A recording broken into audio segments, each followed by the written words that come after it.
On this Monday night, Ontario's long-term care failure, deflecting responsibility and dodging questions. And we have questions from the floor, Minister. Who is accountable after a scathing report found critical decisions came too late and care homes were ill-equipped? Who is accountable in Alberta, Canada's worst COVID hotspot? I sent multiple patients to the ICU last night. As Nova Scotia's premier loses patience with rule breakers. What is wrong with you? Herd immunity, is it achievable? And if so, how? Plus, investigating sexual misconduct in Canada's military, the accusations of a cover-up. Global National with Donna Friesen. Good evening and thanks for joining us. No one fully anticipated the extent of the pandemic and the reach of the virus.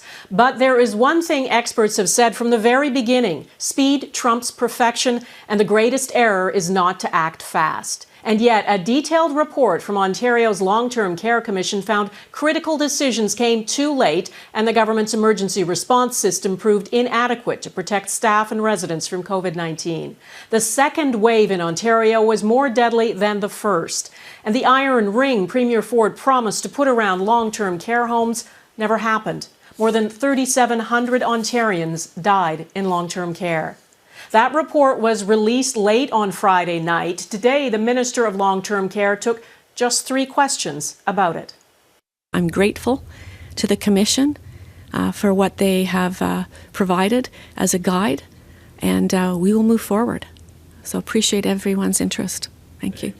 Minister, can you stay a little longer? There are more reporters on the phone line, and this is a very important issue. Do you have any more time? And we have questions from the floor, Minister. We have 2 questions from the floor, and we have people on the line who would like to ask more questions. The minister did promise to do right by the thousands of people and families who have been impacted. Travis Dhanraj has our top story tonight. It was a simple question that strikes to the heart of the tragedy outlined in this 322-page report, the tragedy in long-term care. When did the minister find out that 26 residents, 26 seniors with families, were found dead because of dehydration during the first wave? This was Merrilee Fullerton's answer. We have to move forward. We have to move forward. And I came to politics because of long-term care, the neglect of this sector, and I came to fix it. Looking forward may be what the minister wants to do, but it is certainly not what long-term care advocates had the stomach for Monday. They are going to have to answer for it. People are dying. They're still dying. Julie Farrell lost her mother. She says the minister, the entire government, is accountable, and the report's findings must serve as a path to solutions so more deaths don't happen. We will not tolerate this. These are our parents. These are people that built our country and gave us the life that we have now. And to treat them with such disrespect is absolutely terrible. How convenient for you it is to look forward instead of actually providing clear answers and taking accountability for the fact that you were aware that there was widespread negligence leading to death because of understaffing. Dodging questions and deflection continued in question period, the opposition pushing for Fullerton's resignation. They should have been taking over those for-profit homes, but they didn't do any of that. Instead, what they did was stop the inspections and then remove any legal liability from the private for-profit long-term care sector. Thank you, Speaker. And I think the magnitude of this problem has been building for many, many years. Indeed, the Commission's report did find failures in Ontario's long-term care system, which had been building for years. Fullerton not willing to apologize for the PC government's handling of that system during COVID. The Liberals would not either, pointing fingers back at the current government. No, I think I would apologize for not doing more. I mean, we built or rebuilt 30,000 beds. We raised the wages of PSWs $4 an hour. Travis Dhanraj, Global News. After what has been a slight downward slide in new COVID cases in Canada, there are signs that progress is slowing. According to Dr. Theresa Tam, Canada's daily case count is still going down, but not as fast as it was. And the number of people getting very sick and dying is still rising. In the last week, the number of COVID patients in intensive care across Canada rose by 12%, and an average of 50 deaths were reported each day. The situation is most dire in Alberta right now. More than 2,000 new cases were reported there today. And the test positivity rate is over 13%. That's the highest since the pandemic began. The province has had the most active cases in Canada per capita for weeks. Today, Premier Jason Kenney said he is working on a plan to implement more public health measures, but as case counts climb, he keeps waiting. Heather Urix-West reports. Calgary's Peter Lougheed Centre has been busy. The hospital serves the city's northeast, a quadrant full of essential workers who have been hit hard by COVID-19. We had 9 admissions to the COVID team or transfers in. I sent multiple patients to the ICU last night. The volume of COVID patients being seen here has risen dramatically in the last 2 weeks. ICUs are nearly full. The way things are going, we're going to continue to go up. Alberta's former Chief Medical Officer of Health says time is running out. With variants fueling continued exponential growth in the province, aggressive public health restrictions need to come into effect now. We need to stop with these half measures and go to something that actually brings this under control. Last week, the province introduced some new restrictions, though patios, churches, malls, and hair salons remain open. The Premier also promised to get tough on Albertans flouting public health restrictions. And then, all weekend long, hundreds gathering in central Alberta for a rodeo. What we saw on the weekend with this rodeo, quite frankly, it's not something that just happened out of the blue. This is something that a seed that this Premier has been sowing through his inconsistent, weak leadership over the last year. The Premier says he was angered and disturbed by the rodeo over the weekend, conceding Monday afternoon that current restrictions are not going far enough. Given the issues we saw this weekend and the record high cases reported, we are developing a package of stronger public health measures, which I expect to announce tomorrow. I feel angry. I feel sad. Dr. Fabro hopes the measures will be strong enough to bend the curve, because he knows if they fail, patients will need to be triaged. And those decisions will fall to doctors like him. I think that realization only hit me a couple of days ago, and I think that the closer we get to that, the more terrifying that prospect is. Frustrating too, because after months of warnings, this wave is not a surprise. Heather Urix-West, Global News, Calgary. In Nova Scotia, 146 new cases were reported in the last 24 hours. There are now 943 active cases there, and that is a new record. The province is clearing up a backlog of some 45,000 tests. There is a bit of good news. The test positivity rate in Nova Scotia is very low, just 1%. But hospitals are already reaching a critical point. As Ross Lord reports today, the Premier took aim at people who aren't taking the situation seriously. In a province that prides itself on suppressing COVID-19, a day-to-day pattern of new cases in the triple digits is tough to swallow. We're not anywhere close to being out of the woods. Hospitalizations have risen into the dozens, putting more strain on a healthcare system that struggles to keep up with demand at the best of times. Nova Scotians are getting tested more often than other Canadians, overwhelming the province's ability to process results, and forcing some people to wait long periods of time to find out if they're in the clear. Well, I'm diabetic, and I'm very, high risk, and I'd like to make sure that everything's negative. Joyce McDonald has been waiting for a week for results that normally come in 2 or 3 days. She has no COVID-19 symptoms, but is housebound, shouldering a nagging burden. I have my grandchildren that I home sit every day while they do their schoolwork, and I'm doing my work online. But it's just so important with all the children around and my daughter. It's very important to have this test result. As the race between vaccines and variants continues, Nova Scotia police are fining lockdown violators up to $2,000 per person. But Nova Scotia's Premier suggests not everyone is getting the message. I have a serious question. What is wrong with you? How come you don't take this as serious as you should? The Premier says the vast majority of Nova Scotians are going along with restrictions, raising hopes the number of new cases could start declining later this week. Ross Lord, Global News. Key to getting out of the crisis is getting more Canadians fully vaccinated. More doses are coming. In the next 4 weeks, more than 9.1 million doses of Pfizer and Moderna vaccines are scheduled to be delivered. Roughly 33% of Canadians have received at least one dose. Only 3% have been fully vaccinated with both doses. There is still no timeline on the distribution of the single-shot Johnson & Johnson vaccine after Health Canada flagged potential quality control issues in the U.S. And there is mixed messaging on who should get it. The National Advisory Council on Immunization recommends Johnson & Johnson for Canadians aged 30 and up, but also says some people might want to wait for Pfizer or Moderna. David Aiken reports. Vaccination is essential to end the COVID-19 pandemic. Yes, but which vaccine to get? Politicians and most public health officials have been saying the best vaccine to get is the one you're offered first.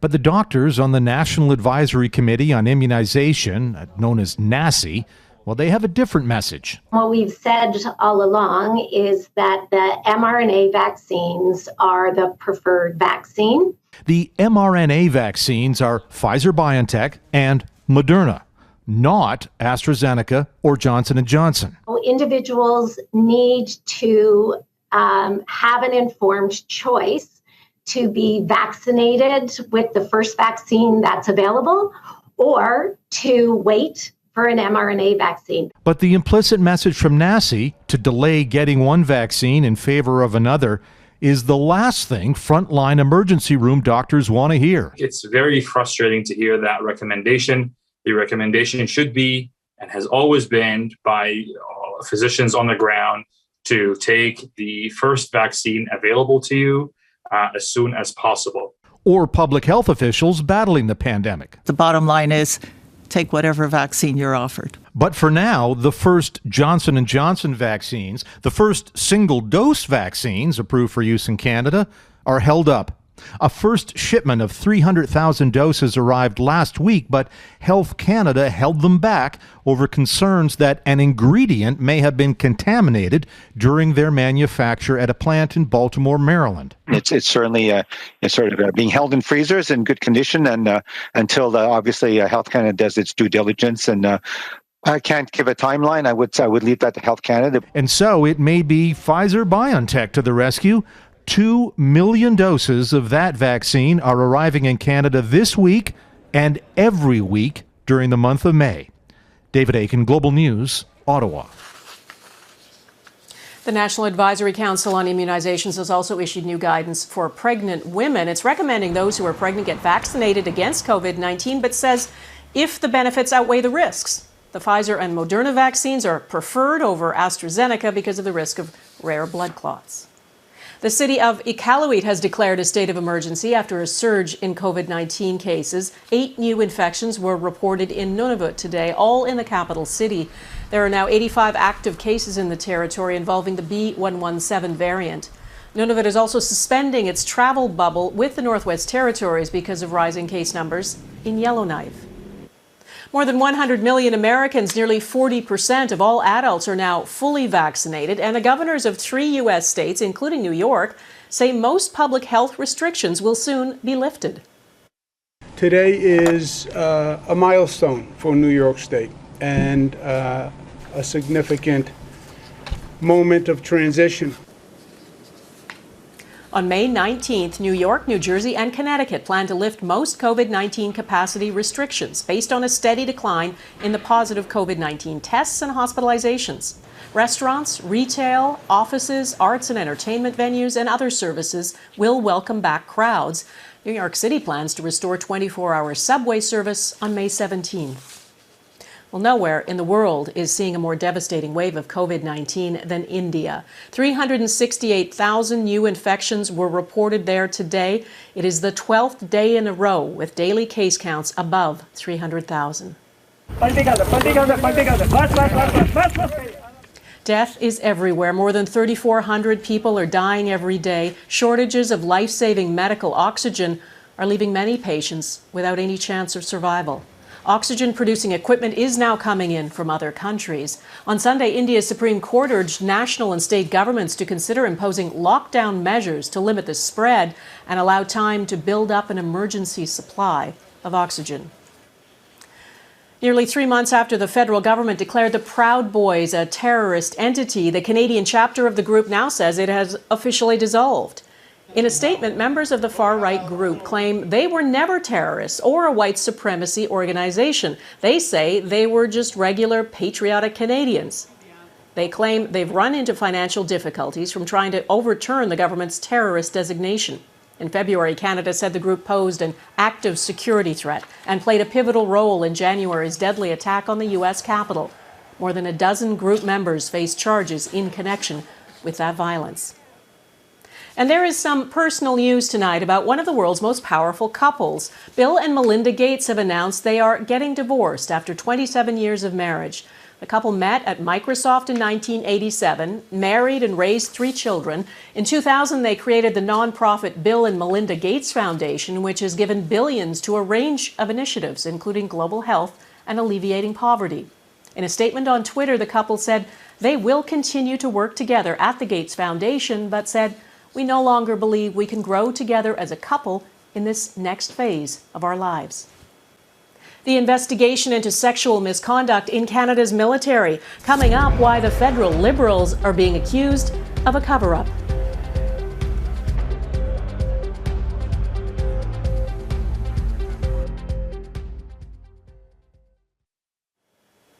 The federal government is taking more heat tonight over its handling of allegations of sexual misconduct within the military. The Liberals are now being accused of a cover-up after shutting down a House of Commons committee with no explanation. Mike LeCouture has been watching this unfold. Mike?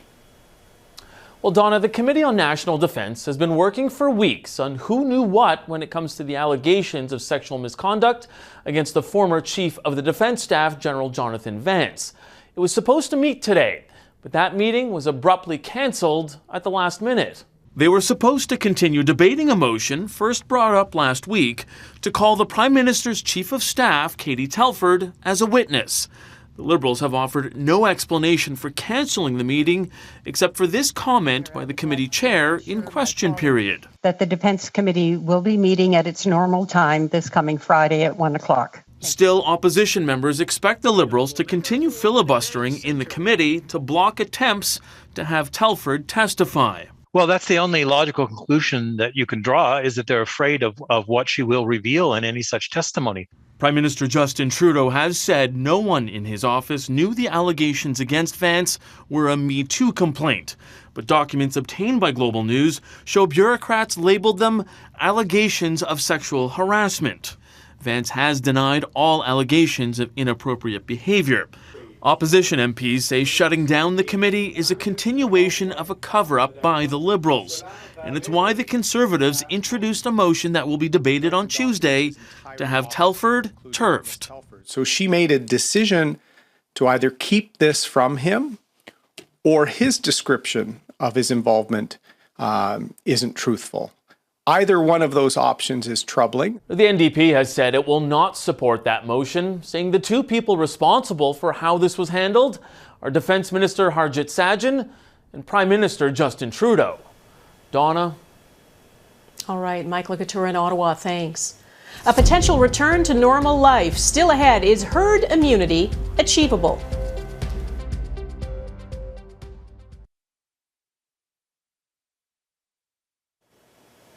Herd immunity has long been thought to be a golden ticket that will allow restrictions to be lifted and life to return to normal. But a growing number of epidemiologists believe it is too tall an order and likely not achievable.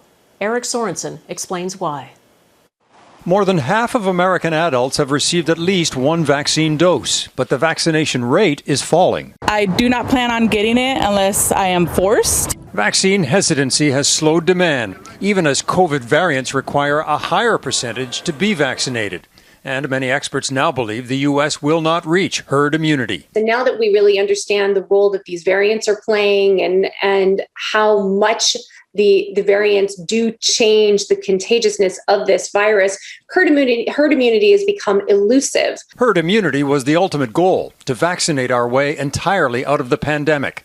Canadian authorities say it's too early to know what level of immunity is possible here. The emphasis is shifting to reducing the number and severity of cases. We could manage this through vaccination such that this is something that affects people at worst like a cold, and limits severe illness. Canadians are among the most willing vaccine recipients in the world. 2 months ago, an Ipsos survey asked whether people agreed if a vaccine for COVID-19 were available to me, I would get it. In Canada, 79% agreed, a number that has risen more than 20 points since December. In the U.S., only 65% agreed they would get a vaccine if available. If we can get 90% or 95% vaccination, we will be in a hugely stronger position to go back to normal life without seeing deaths and hospitalizations. In the U.S., big crowds without masks are being allowed. And if the virus continues to percolate more so there than in Canada, questions around cross-border travel will persist, including the potential for requiring vaccine passports. Overall, this country may be in a better position to manage the virus. We'll probably be somewhere between control and elimination going forward. This is not over by a long shot. It's just that the acute crisis phase is probably over sometime this year. We're entering the long-term management phase. Management that will include vaccines and booster shots in the months and years ahead. Eric Sorensen, Global News, Toronto. Next, marking 5 years since the Fort McMurray fires.